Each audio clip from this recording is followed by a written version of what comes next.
지금부터 이정규 선교사님을 모시고 몸된 교회 선교 토크를 시작하겠습니다. 저는 선교사님들을 생각하면 그 두 가지 그림이 떠올라요. 그 첫 번째는 그 여권이에요.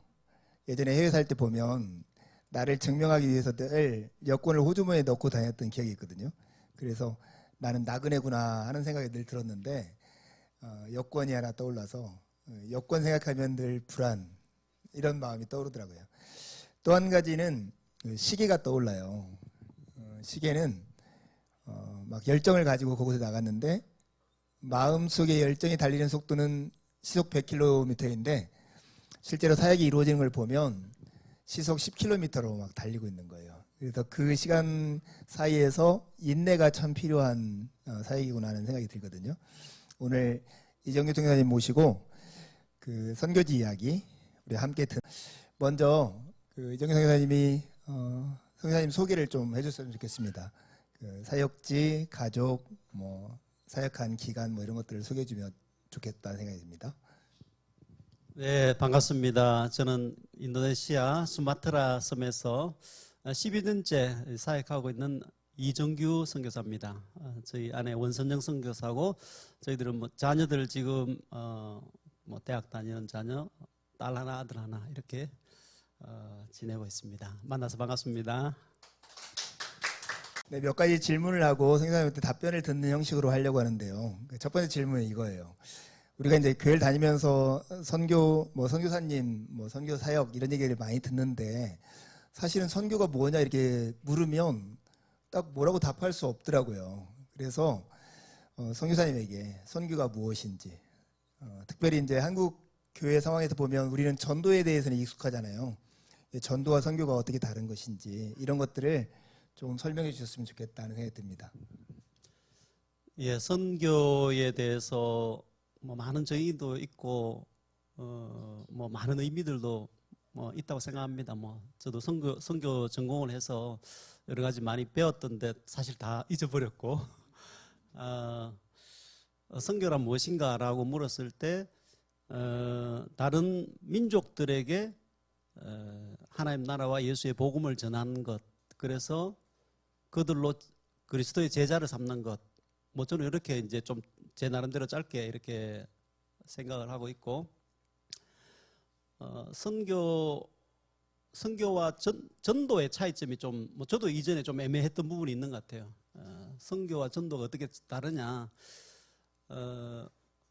뭐 공통점은 일단은 뭐 하나님 나라와 그리스도의 복음을 전하는 것, 하나님 나라 확장하는 것, 뭐 이 공통점이죠. 근데 차이점은 최근에 뭐 여러 가지 선교의 의미도 많이 변화가 있는 것 같아요. 최근 뭐 10년 사이에.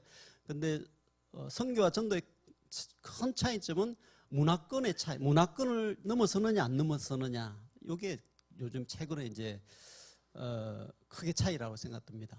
같은 문화권 내에서 한국이란 그 단일 문화권 내에서 여기서 하나님 나라와 예수 그리스도의 복음을 전하는 것이 전도라면, 이제 선교라는 것은 그 문화를 넘어서, 문화의 경계를 넘어서 사역하는 것, 뭐 그렇게 하는 게 있더라고요. 그래서 이제 이것은 어떤 지역의 개념을 요즘 많이 벗어나서 굳이 해외로 안 나가더라도 최근에는 이주민 선교들도 이주민 선교라는 말을 붙여서 국내에 와 있는 분들에게도 복음을 전할 때 타문화권이니까 또 타 언어권이기 때문에 그들에게도 선교라는 그 명칭을 붙여서 이렇게 사역을 다 하더라고요. 그래서 엄밀하게 따지면은 이제 제 같은 사람들은 해외 선교사, 이제 또 국내에서 타문화 이주민 선교한 이주민들이 지금 거의 한국에도 한 150만 명 되잖아요. 2030년도 되면은 500만 명 정도 된다고 하더라고요. 사실 이주민 선교도 엄청나게 중요한 선교였던 그 역할이라고 생각드는데, 그래서 여기에 사역하는 분들은 이제 국내 선교사, 이렇게 붙이는 게 좋고, 그리고 우리 모두는 어떻게 보면 다 선교사고 그런 이제 좀 차이점이 있는 것 같고, 그래서 뭐 저도 이런 또 기회를 통해서 이렇게 말씀을 나누게 돼서 참 반갑고, 하여튼 선교에 대해서 좀 다른 질문 좀 해주십시오. 그렇습니다. 조한이나 승철이에게 복음을 전하는 것도 선교네요. 그렇죠. 미전도 종족이죠, 그게. 타문화에 사는 아이들이잖아요. 미전도 이런 종교. 생각이 드네요. 네. 우리가 이제 인도네시아 하면 그 세계에서 가장 큰 이슬람 국가, 이슬람인들이 가장 많이 사는 나라라고 이렇게 일반적으로 알려져서 왜 선교가 필요하냐 이런 질문을 할 필요가 없을 것 같긴 한데 그래도 인도네시아에 왜 선교가 필요한가 이렇게 묻는다면 어떻게 답해 주실 수 있을까요? 예, 선교의 필요성에 대해서 어떻게 보면은 저희들이 처음에 90년대, 2000년대 초반에 신앙생활 할 때 참 많이 불렀던 찬송이라든지 찬양이라든지 이런 것들이 주로 보면은 이제 세계 선교에 대한 찬양이 참 많았다는 생각 들어요. 뭐 가서 제자 삼아라, 뭐 온 열방이 구원받을 때까지 그런 찬양을 참 많이 부르면서 신앙생활을 했고 이 세계 선교라는 말을 들었을 때 뭐 제 개인적으로는 좀 가슴이 많이 뛰는 그런 주제였는데 최근에 와서는 어떻게 보면은 그런 선교의 열정이라든지 어떤 동력이 많이 한국 교회에 많이 떨어진 부분이 저는 사실 상당히 안타깝게 많이 생각을 하고 있는데 왜 선교를 해야 되느냐 뭐 사실 다 알죠 뭐 그죠 다 죽어가는 영혼들을 바라봤을 때 구원받은 우리가 그들을 위해서 뭘 해줄 수 있는가 뭐 이런 측면도 있고 또 먼저 하나님 우리가 믿는 하나님은 열방의 하나님이다. 그것이 사실은 성경 전체의 주제라고 볼 수 있는 것이죠. 뭐 많은 이제 성경을 해석하는 툴이 여러 가지 있습니다만은 뭐 언약적인 관점에서 성경을 보는 눈, 또 구속사적인 부분들, 그리스도 중심적인 부분들, 뭐 여러 가지가 있습니다만은 뭐 저는 선교사니까 뭐 직업의 특성상 성경이 다 이제 어떻게 선교사적으로 다 보이는 것이죠. 하나님이 천지를 창조하셨다. 제일 첫 구절이 이 온 우주를 창조하시고 이 땅을 창조하신 그 하나님 또 그 하나님이 우리가 알듯이 아브라함에게 약속하시면서 창세기 12장에 모든 민족이 복을 받는다라는 것이 그리고 뭐 모든 구절들마다 그 출애굽에서 나올 때도 이스라엘 사람들이라고 불렸던 그들만 나온 것이 아니라 우리 흔히 잡족이라는 이방인들 같이 그 안에 나왔고 그래서 예수님도 이 땅에 오신 것도 선교사로 오신 것이고 그게 성육신적인 선교로 이렇게 학문화됐지 않습니까? 그래서 이 땅에 오시고 예수님이 제일 먼저 와서 이 땅에 오셨을 때 예수님을 경배하러 온 사람도 동방박사들이 왔어요.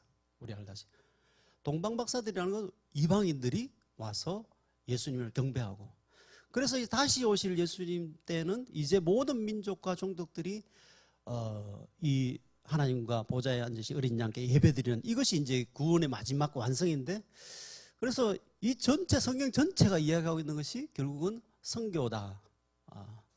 선교적인 책이다. 그래서 여기에 뭐 좀 더 우리가 이제 비중을 많이 두고 바울이 신학자였는가, 선교사였는가. 바울의 많은 13권의 신서들을 우리가 신학적으로 많이 조명을 하잖아요. 그죠? 그렇지만은 제가 이게 바울 서신을 봤을 때 너무 선교적인 책이다. 바울은 선교사다. 이렇게 이제 좀 약간 이제 그런 관점에서 안경을 끼고 해석을 하니까 그렇기 때문에 우리가 하나님의 이 교회가 이 선교를 여러 가지 중에 하나로 볼 것이냐, 아니면 교회의 궁극적인 목적과 이 모든 이 사역의 핵심이 그쪽으로 선교 쪽으로 가야 되느냐 이런 관점들을 우리가 조금 이제 생각을 많이 해봐야 되는 것이죠, 그죠? 네. 저는 뭐 그렇게 봤을 때 그래서 우리가 이 선교라는 것을 이제 앞으로 시대에 좀 더 교회 전체의 궁극적인 목표로 이렇게 삼고 하나님 나라를 완성해 나가는데 힘을 더 많이 쏟아야겠다 그런 조금 이제 바람이 있습니다. 그 인도네시아가 사실은 굉장히 땅이 넓어가지고 그 나라 이쪽 끝에서 저쪽 끝까지 가는 게 뭐 몇천 킬로? 네, 5,500km. 5,500km 이렇게 된다고 들어가지고 굉장히 큰 나라잖아요. 그리고 특히 이제 우리 교회가 속해 있는 합신 교단은 인도네시아 선교사님들이 많은 편이죠. 네. 대외적으로 많은 편이고 우리 교회에서 같이 협력하는 선교사님들도 또 이제 신동삼 선교사님이나 박명수 선교사님이 계셔서 저는 이제 인도네시아 그 넓은 땅에서 선교사님들이 보통 이제 어떤 방식들로 이렇게 선교 사역들을 감당하시는지 이런 것도 궁금해요. 네. 이제 인도네시아를 중심으로 설명을 드리자면 인도네시아는 거의 90%가 무슬림들이 이슬람 종교를 믿는 사람들이 많고 6개의 종교가 합법적입니다. 종교가 무조건 이제 있어야 됩니다. 종교 없이 무교로 이렇게 있는 사람들이 없어요. 모든 사람들이 6개의 종교 중에 하나를 골라서 신앙생활 나름대로 이제 이렇게 해 나가는데 특별히 이제 저희들은 이제 무슬림이 최고로 많은 나라죠. 저희 인구가 지금 한 2억 8천 정도 되는데 뭐 조만간에 뭐 3억 정도 될 것 같아요. 인구 증가가 급격하게 이루어지고 있고 그래서 이 이슬람권에서 이제 어떻게 선교 사역을 해야 되느냐 그런 부분에서 크게 두 가지 부류의 좀 사역이 있는 것 같아요. 첫 번째는 이제 우리가 흔히 이야기하는 상황화 사역. 그 다음에 두 번째는 오픈 사역. 이렇게 저희들은 뭐 이야기하거든요. 상황화 사역은 뭐냐면은 직접적인 전도가 안 되기 때문에 간접적으로 다양한 이제 그들의 접촉점을 만드는 것이죠. 유치원이나 또 한글을 가르친다든지 이런 방식으로 그들에게 다가가서 한 명 한 명 접촉해서 이제 말씀을 전하는 것 이런 상황 사역이 있고 또 저희는 이제 오픈 사역인데 오픈 사역은 뭐냐면은 이제 이제 직접적으로 교회나 성경을 가르치거나 주로 어떻게 보면 이제 신자들 중심으로 이루어지는 사역들이죠. 그래서 신학교 사역들 주로 이제 뭐 합신이나 뭐 이런 총신이나 이런 분들 신학교 사역 많이 하시고 그래서 직접적인 교회를 어떻게 활성화시키고 도울 것이냐, 성도들 어떻게 세워 나갈 것이냐 이런 두 부류의 어떤 사역이 좀 있는 것 같습니다. 그러니까 이제 한국에서도 복음을 전한다고 하면 사실 우리가 이렇게 복음을 전할 때 상대방이 가지고 있는 생각이나 신념이나 문화에 따라서 굉장히 전달하기가 쉽지 않잖아요. 네. 예수를 믿으면 구원받습니다 이렇게 말을 해도 내가 말하는 구원과 그가 듣는 구원의 의미가 다를 수 있고 그런데 이제 이슬람 문화 안에서 이렇게 복음의 메시지를 전하는 게 굉장히 어려울 것 같아요. 네. 뭐 어떤 특징이 있는지 그들에게 어떤 방식으로 이렇게 복음의 진리를 전달하는지 이것도 궁금하네요. 네. 그래서 뭐 이제 선교지다 보니까 특별히 이제 다른 종교가 뭐 90% 이상 되는 데서 기독교라는 아주 소수 종교고 어떻게 보면은 이제 약간 특별히 이제 유대교, 이슬람교, 기독교는 거의 뭐 같은 아브라함으로부터 거의 출발하는 거의 뿌리가 같기 때문에 서로 간에 상당히 어떻게 보면 이제 대적적이죠. 전혀 다른 뭐 힌두교나 불교들은 사실은 그렇게 또 교리 자체가 뭐 포용성이 너무 넓다 보니까 그렇게 대적하지 않는데 사실은 그 이슬람, 기독교, 유대교 이 세 종교는 어디 갖다 놔도 늘 이제 싸우죠. 서로 간에 적대적이고 아주 적대적이고. 그래서 여기서 저희들이 이제 복음을 전한다는 것은 주로 이제 변정론적인 어떤 방법들을 많이 쓰는 것 같아요. 그 너희들이 믿는 종교와 너희들이 믿는 신과 우리가 믿는 그 신앙이 어떻게 다르냐. 이런 부분들, 차이 나는 부분들, 그런 부분들에서 이제 설명을 해 나가는 것이고. 그런데 기본적인 전제는 뭐냐면 한국과 다른 것은 뭐냐면 한국은 무신론적인 세계관 속에 우리는 살아가고 있습니다. 그래서 저도 여기 오면은 제가 무신론자가 되는 것 같아요. 왜 그러냐면 하루 종일 내가 여기서 이 시내를 걸어 다니고 해도 저의 어떤 종교적인 어떤 그런 감성들을 깨워줄 수 있는 그런 어떤 말이라든지 그런 뭔가 아무것도 없어요. 그런데 인도네시아 이슬람권에 가게 되면 이슬람권이 지금 16억에서 18억 정도 되는데 거기 가면은 나도 모르게 내가 종교적이 돼요. 왜 그러냐면 하루에 5번 아잔 소리가 들리잖아요. 하루에 5번씩 계속 소리가 들리니까 기도 시간이구나. 그러면 저희도 기도하게 되는 거예요. 그 12달 중에 한 달은 또 금식을 하잖아요. 그러면 저희들도 금식도 하게 되고 그러다 보니까 이제 상당히 이제 종교적인 국가죠. 그렇기 때문에 거기서 전도할 때 한국하고 제일 다른 것은 뭐냐면은 그 하나님을 믿으라고 이야기할 필요가 없어요. 하나님 다 믿으니까. 여기 한국에서는 전도할 때 하나님이 계시냐 안 계시냐 이걸 먼저 납득을 시켜야 되잖아요. 그래서 뭐 목적론적, 우주론적 증명도 해야 되고. 그런데 거기서는 증명할 필요 없어요. 다 하나님을 다 믿고 나름대로 그 인도네시아는 특별히 국가 5개 국가의 헌법이 있고 헌법이라기보다는 국가의 5가지 그 판짜실라라고 하는데 5가지 기본적인 국가 이념이 제일 중요한 게 있어요.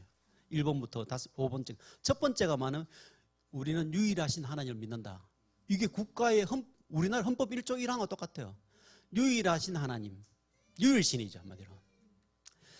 그래서 그러기 때문에 어디 가서 뭐 하나님 믿으라 이야기할 필요 없어요. 그런데 이제 거기서 우리가 가는 게 너희들이 믿는 하나님이 참 하나님이 아니다.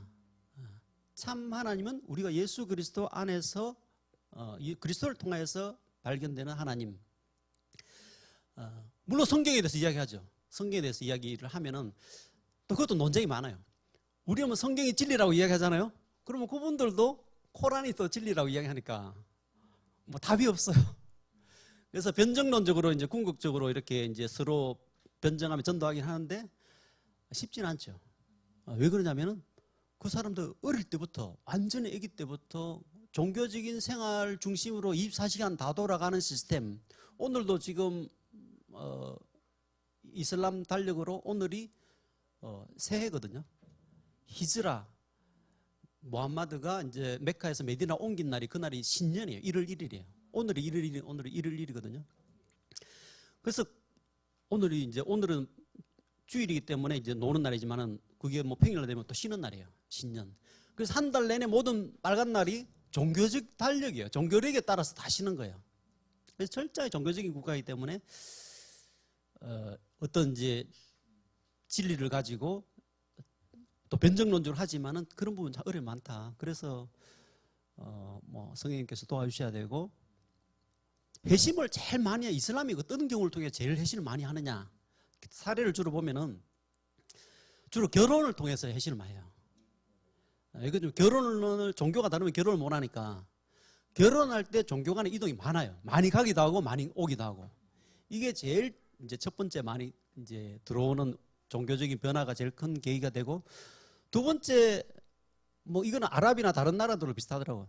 그리스도인의 그 사랑을 경험했을 때 이슬람의 특징은 뭐냐면은 원수를 저주하는 거거든요. 원수를 저주해야 돼요. 우리 시편에 보면 그런 많잖아요. 저주하는 말들을 해야 되고. 근데 예수님의 가르침에 원수를 사랑하다는 말을 이 사람들이 이해를 하기 어려워요.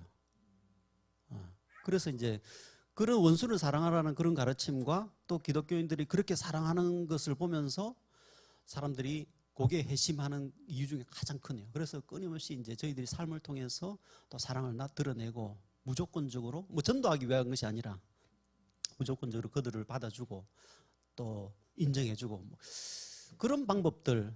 그러니까 선교사님들이 여러 방법들 많이 쓰는 것 같아요. 뭐 특별한 방법, 증명된 좋은 방법 없어. 우리 다 그 방법을 찾고 있는데 그래서 뭐 하나님께서 도와주셔야 되죠.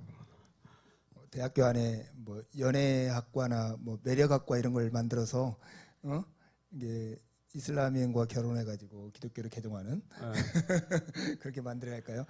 아무튼 예, 새롭네요. 결혼과 그 아까 사랑의 일품 이런 걸 통해서 이루어진다는 게 지금 이정경 선생님, 원성현 선교사님이 가장 그 힘을 써서 하는 사역, 그 사역이 무엇인지 또 소개해 주시고 그런 사역을 하면서 지금 직면하는 어려움이나 도전 이런 것이 있다면 같이 소개해 주면 좋겠다는 생각이 듭니다. 네, 저희들은 이제 조금 전에 말씀드린 오픈 사역으로 교회에서 어떻게 하면 성도들을 세워 나갈까 이런 쪽으로 고민을 많이 하고 사실 처음에는 그렇지 않았어요. 저도 이것도 선교지에 가서 많이 바뀌었는데 선교지에 대해서 제가 이제 저는 뭐 선교사가 되기 위해서 신학교로 갔으니까 선교에 대해서 고민을 많이 하고 선교지에 대한 나름대로 이상과 상상들을 많이 펼치면서 갔는데 사도 바울처럼 그렇게 할 수 없더라고 보니까.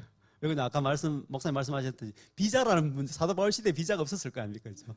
저희들은 비자가 있기 때문에 사는 것도 저는 뭐 완전히 막 산속에 들어가 살고 싶었거든요. 진짜 참 선교사가 되었다는 걸 좀 증명하고 싶어서. 그런데 비자 때문에 그래서 살지도 못해요. 그리고 막 아무 데서나 나는 막 복음을 전해야 되겠다 생각했는데 추방 당하면 추방 당하리라 이렇게 생각하면서 막 사도 바울처럼 막 아레오바고 같은 데서 막 사람 모임에 가서 회개하라 이렇게 하고 그런 환상을 꿈꾸면서 나왔거든요. 그래도 힘들어요. 잡히면 바로 추방이에요. 그래서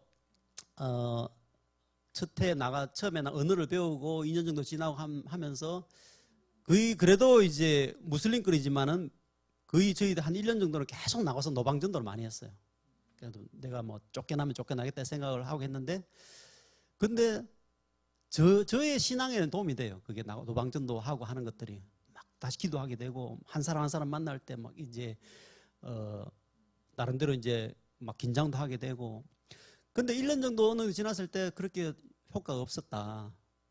그러면 내가 언제까지, 뭐 흔히 이야기하잖아요. 이슬람권에 선교하는 선교사님이 20년을 사역했는데 한 명의 영혼이 전도 안 돼가지고 너무 낙심해서 힘들어하더라. 뭐 그런 설교에 저도 많이 들었던 것 같아요.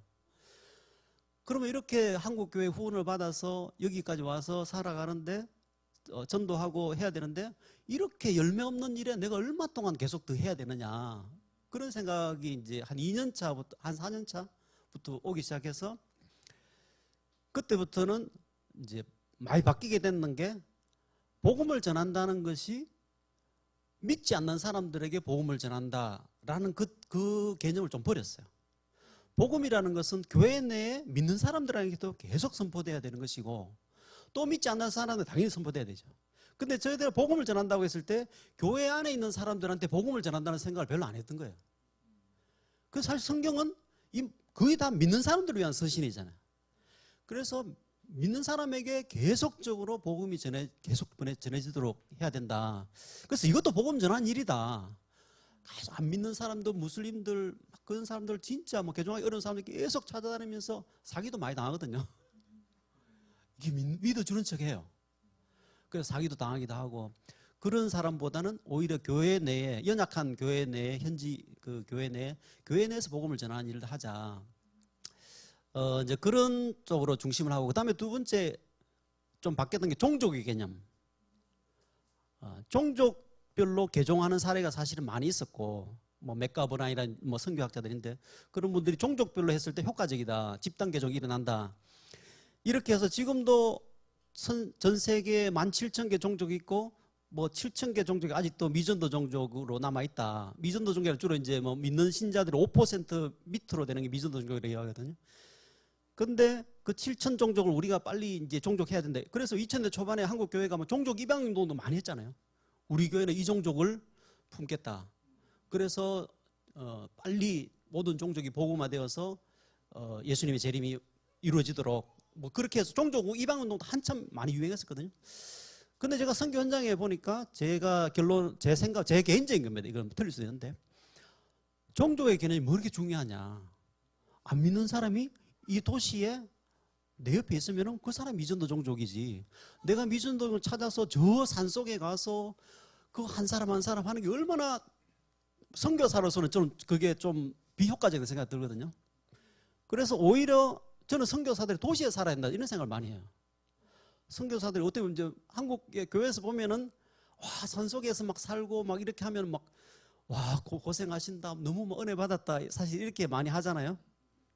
근데 뭐 저는 이제 좀 효과적인가 이런 생각을 많이 하거든요. 굳이 거기 들어가서 그 몇몇 사람들을, 그 몇몇 대단한 종족들에 들어가서 하는 게 효과적이냐, 저는 좀 그런 생각합니다. 그래서 종족이라는 개념 다 이제 무너뜨려 버렸어요. 그래서 아무 종족이나 아무 사람이나 내 주변에 있는 사람들, 특히 도시는 너무 좋아요. 어디든지 지금 도시가 되니까. 그래서 저희들이 이제 그런 결론을 내리면서 하게 됐는 게 성경 묵상 사역을 하게 됐어요. 큐티집을 매일 만들어서 매일 말씀을 듣도록 하는 것. 그래서 그것을 책을 만들어서 사람들에 보내고, 그분들이 이제 복음을 제대로 깨닫게 되고, 그래서 그분들이 자기 가족의 가족이라든지 친인척이나 자기 또 이제 결혼할 사람들, 그래서 저희들은 이제 그런 식으로 전도가 되는 것이죠. 그래서 그 나이 또래 뭐 20대나 30대 고 상관에 있는 친구들이 이제 복음을 제대로 깨닫고, 나름대로 저희들 모임을 통해서 크게 회심을 하는 것이죠. 저는 뭐 제가 늘 이야기하는, 한 사람이 어느 기간 정도는 변화되느냐,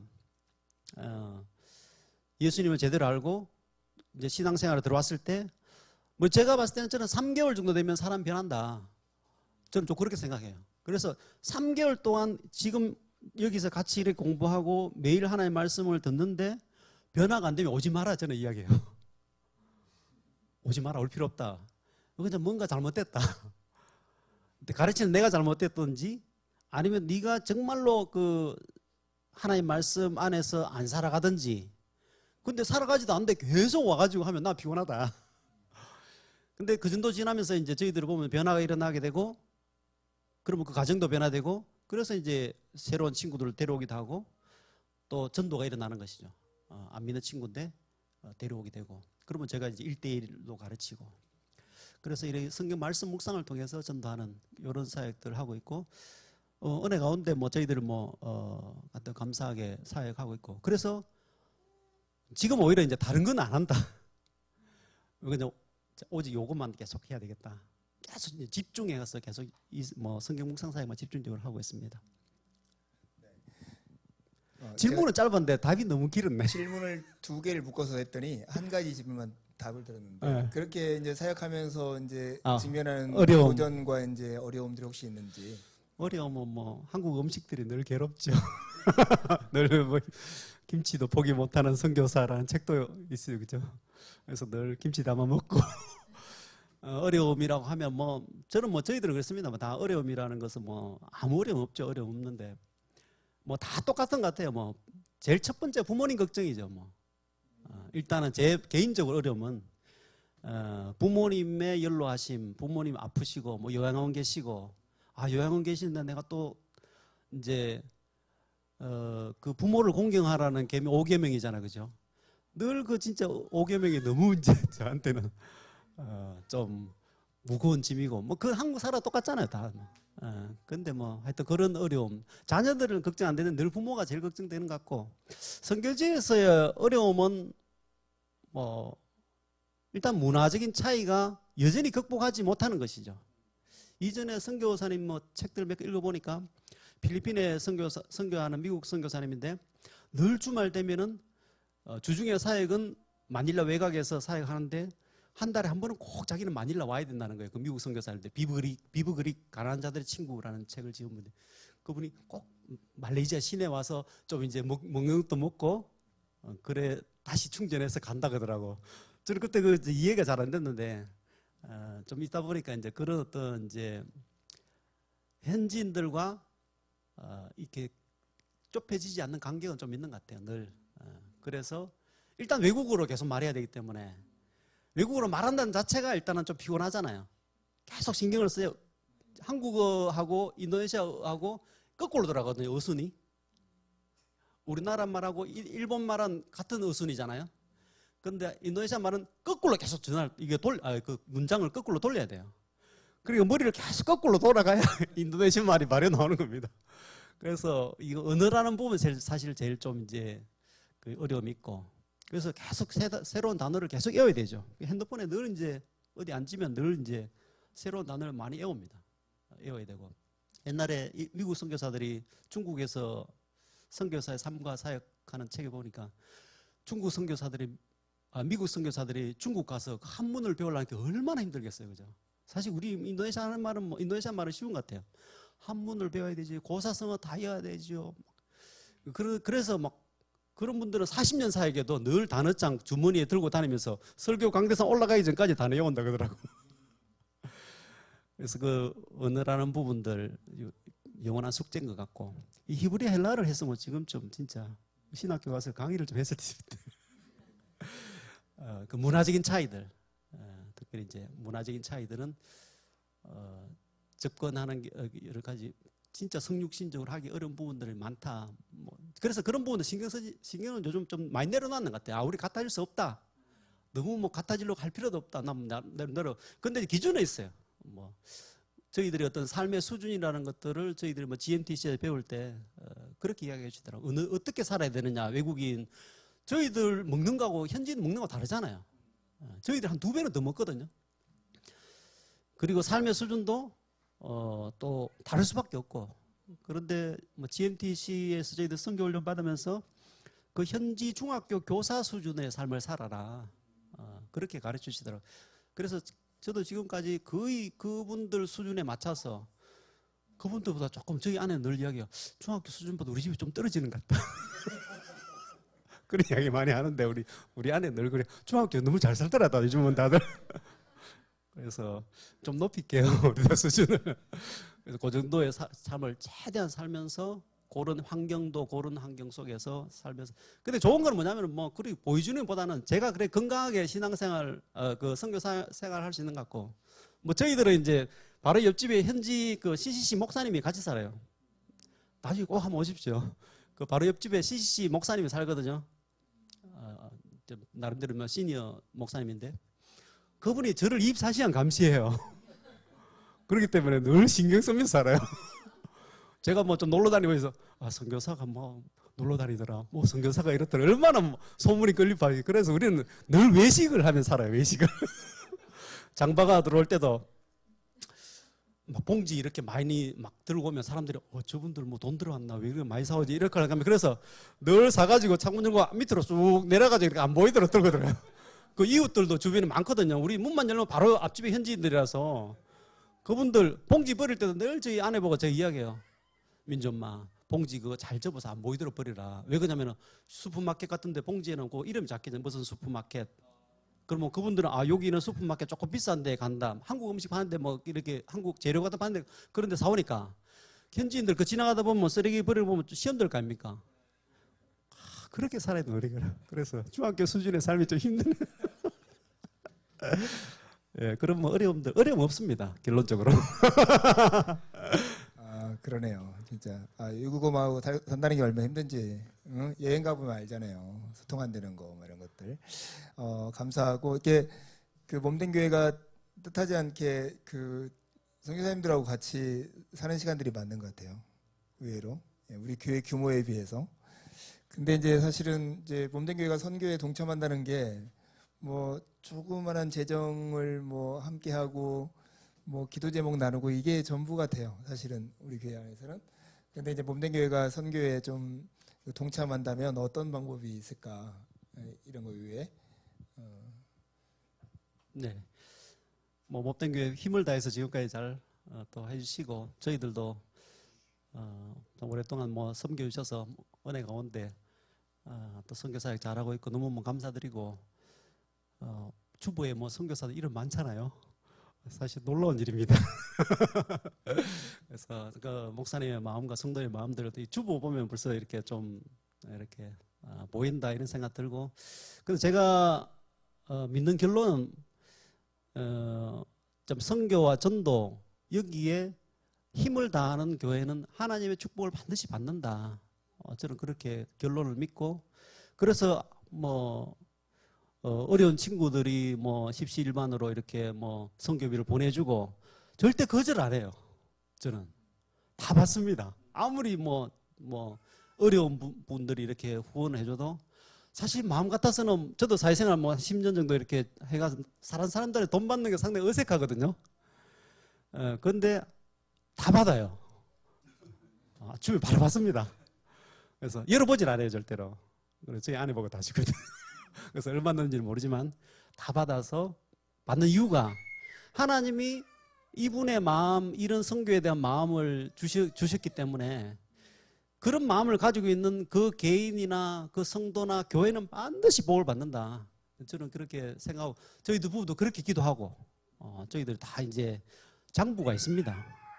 그냥 뭐 이렇게 하는 게 아니고 몸된 교회 매달 며칠 봉투 얼마 다 장부가 있어요. 그래서 매달 며칠 오늘 아마 여기에서 이 선교사 대화했는 거 다 기록합니다. 매달 며칠 뭐 종현이가 뭐 어디 중국에 간 날 뭐 다 있습니다. 그래 장부가 늘 장부 펼쳐놓고 기도하고 하나님 축복해 주시도록 기도해 주시고 기도하고 있고 그래서 교회가 할 수 있는 일은 뭐 기도해 주시는 일이겠죠. 기도해 주시는 것 선교지에서 그냥 기도해 달라 이런 것이 아니라 그냥 우리는 그 뭐 인사치레 말 많이 하잖아요. 네, 기도하겠습니다. 저도 뭐 그렇게 많이 했는 것 같아요. 근데 어느 순간 지나면서 기도하겠습니다 말을 저도 잘 안 하거든요. 왜 그러냐면 거짓말을 너무 많이 해가지고. 그래서 제가 기도하겠습니다라고 이야기했을 때는 저는 반드시 제 가방 안에 수첩이 있어요. 기도 수첩. 반드시 적습니다. 거의. 뭐 반드시 하고 멀지만 가능하면 적어요. 내가 기도하겠습니다 말했는 그 사람한테는. 거짓말 안 하기 위해서. 그래서 이제 아침에 예배 시간에 기도하고. 그래서 왜 그러냐면 기도의 능력과 기도의 또 일하심, 들으심, 세밀하게 들으심. 그래서 선교사를 위해서도 기도하는 게 필요하고, 허드슨 테일러가 그런 이야기 했다고 하더라고요. 그 영국에서 중국으로 떠나면서 저는 구덩이 안으로 내려가겠습니다. 성도님들이 이 밧줄을 단단하게 붙들어 주십시오. 이렇게 이야기했다고 하더라고요. 그래서 그게 그 밧줄이 사실은 기도해 주는 거죠. 그죠? 그래서 기도해 주는 것이 너무 중요하고, 그래서 한 번씩 이렇게 교회 영상을 봤을 때 그 장로님들 나와서 중보기도 하잖아요. 해외에 계신 선교사님 어디고 어디 건강하게 해주시고, 그런 기도 들으면 선교사는 그런 너무 장로님 훌륭하다. 예배 때마다 또 그렇게 기도하고, 그런 열망을 품다는 거죠, 교회가. 그죠? 그래서 기도해 주시는 것 중요하고, 또 재정적으로 뭐 힘에 나가도록 지금까지 또 후원해 주시고, 또 오두막에 요번에 신세를 너무 많이 지고 가서 이불 빨아놓고 가야 되는데 큰일이네. 하고, 제일 원하는 건 사실은 한번 오셨으면 너무 좋겠다, 제 마음에. 제가 비행기표라도 좀 끊어드리고 이렇게 이야기해야 되는데, 늘 이렇게 이야기하는 자체가 좀 미안하긴 한데, 한번 오셔서 백문이 불여일견이다, 한번 보시고 가면은 얼마나 더 많이 기도하실까, 그런 생각이 들어서 비행기표 좀 끊어드려야 돼요. 그래서 성도님과 같이, 저는 그래서 작은 교회라고 왜 여름에 단기 선교팀 없냐, 작은 교회라도 3, 4, 5 해외여행도 다 가는데, 해외여행 가면 훨씬 좋거든요. 1000배 몇 배는 좋아요. 왜 그러냐면 해외여행 가면 사실은 뭐 쭉 돌아보고, 아이고 피곤하다 호텔에 와 쉬잖아요. 결국 호텔에 와서 쉬거든, 피곤해서. 그렇지만 선교지에 가면은 쭉 구경도 하고 하나님의 은혜도 보고 교회도 보고, 같은 돈이 얼마나 좋습니까? 집사님 아시겠죠? 이 안수 집사님이 힘을 내가지고 우리 목사님 해야 또 이렇게 목사님이 아멘 준비해 놓고 있겠습니다. 그래서 꼭 저는 이제 우리 몸된 교회가 선교적인 교회, 미셔널 처치로 좀 나가기 위해서 좀 필요한 게, 현장을 좀 많이 밟아보시고, 특별히 인도네시아는 뭐 세 가정이 있으니까 우리 신동산 선교사님 갔다가 이렇게 코스 잡아서 오시면은 잘 모시겠습니다. 이경춘 목사님도 오시고, 대구만 가지 마시고 지금. 네, 감사합니다. 끝으로 우리 이정경 선생님 그 사역과 가정을 위한 기도의 제목들이 있으면 나눠주시면 좋겠습니다. 예, 기도 제목 지금 뭐 가까운 거는 뭐 저희들도 계속 이리저리 뭐 일이 많아가지고 한데, 이번에 이번 주 들어가면 금요일 토요일 리더 수련회, 리더들 수련회를 통해서 저희들 리더들이 일을 해줘야 되거든요. 그래서 제가 나갈 수 없으니까 리더 수련회가 있고, 그 다음에 8월 2일부터 10일까지 어제 말씀드렸죠. 그 말레이시아 단기 비전 트립 7명 데리고 같이 가거든요. 그래서 자는 거는 저희들이 뭐 하여튼 최소 비용으로 가면, 자는 거는 저희들이 말레이시아에 있는 그 교회 그 선교사님들 조인을 다 해가지고 그 선교사님들 센터에 같이 자면서 그 선교 현장을 보고, 그래서 그 친구들 중에서도 선교사가 일어날 수 있도록, 그래서 인도네시아가 또 선교하는 나라가 될 수 있도록, 이게 뭐 궁극적인 이제 기도 제목이죠. 그래서 수마트라가 복음화되고, 또 인도네시아가 복음화되고, 또 이 선교하는 나라로 돌아올 수 있도록, 그래서 하나님의 이 열방의 복음 전파 사역이 멈추지 않도록, 뭐 그런 기도가 제목이고, 또 뭐 몸된 교회가 부흥하도록 저희들 기도해야 저희들 계속 또 기도하겠습니다. 감사합니다. 이렇게 설교나 아니면 선교 보고를 통해서 이렇게 듣는 거하고 또 이렇게 대화를 통해서 풀어나가는 거 좀 다르시죠? 예, 훨씬 더 이해가 있고, 저도 성교사님께 12년 동안 이렇게 하신 사역들 속에서 방향을 어떻게 이렇게 이전했나 하는 것들을 또 새롭게 이렇게 이해할 수 있었던 것 같고, 저는 이제 늘 이정경 선교사님, 원성현 선교사님 이렇게 보면 천천히 하라고, 이렇게 좀만 덜 열심히 하라고, 제가 그런 편이거든요. 여기는 너무 성실하고 너무 열심히 해서 문제인 선교사님이어서, 예, 그런 마음인데 오늘 이렇게 이야기 들으면서 훨씬 더 마음이 풍요로워지고 기도할 수 있는 계기가 되었던 것 같습니다. 하여튼 이상으로 우리가 선교 대담 대화 선교 토크를 마치겠습니다. 감사합니다.